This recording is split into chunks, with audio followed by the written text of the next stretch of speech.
In this video, I will show you how to turn off all alert or pop-up screen while recording your screen on your Android phone. Let me show you how. The notification can come from WhatsApp, from Gmail, or any apps.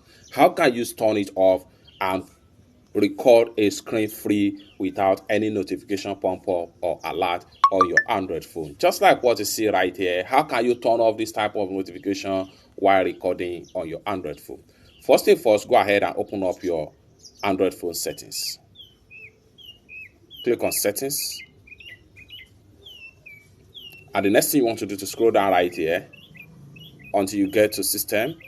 Until you get to system, go ahead and click on system. And the next thing you want to do right here is to go ahead and click on screen recorder.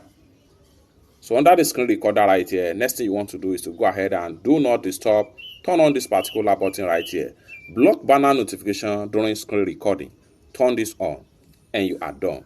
With that, each time you are recording screen on your phone, all the banner notification pop-up will not appear again.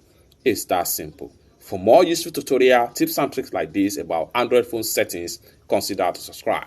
Thank you so much for watching, and I hope to see you in my next video. Bye for now.